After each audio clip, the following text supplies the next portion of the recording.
गोंदिया जिल्ह्यातून एक धक्कादायक बातमी समोर आली आहे, जिथे गुरु शिष्याच्या पवित्र नात्याला काळीमा फासणारी घटना घडली आहे। एका शिक्षकाने शाळेतील अल्पवयीन विद्यार्थिनीसोबतच अश्लील चाळे केल्याचं उघडकीस आलं आहे। या घटनेने संपूर्ण जिल्हा हादरला आहे। गोंदिया जिल्ह्याला हादरवून टाकणारी ही बातमी आहे, जिथे विद्यादानाचं पवित्र कार्य करणाऱ्या एका शिक्षकाने आपल्या पेशालाच कलंक लावला आहे। सडक अर्जुनी तालुक्यातील कोहळी टोला येथील शाळेमध्ये हा धक्कादायक प्रकार घडला आहे। शिक्षक शामराव रामाजी देशमुख वय वर्ष 53 याने शाळेतील एका अल्पवयीन विद्यार्थिनीशी तब्बल 2 वर्षांपासून म्हणजेच 2023 ते 2025 या कालावधीत अश्लील चाळे केल्याचं समोर आलं आहे।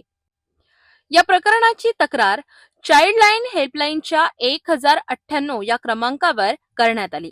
तक्रारीनंतर अधिकाऱ्यांनी कसून चौकशी केली असता संबंधित शिक्षकाने अल्पवयीन विद्यार्थिनीशी गैरवर्तन केल्याचं स्पष्टपणे सिद्ध झालं। डुग्गीपार पोलिसांनी तातडीने कारवाई करत आरोपी शिक्षक शामराव देशमुख याच्यावर पोस्को कायद्याअंतर्गत गुन्हा दाखल करून त्याला अटक केली आहे। या घटनेने केवळ शिक्षक विभागच नव्हे तर संपूर्ण गोंदिया जिल्हा हादरला असून डुग्गीपार पोलीस या प्रकरणाचा पुढील तपास करीत आहेत।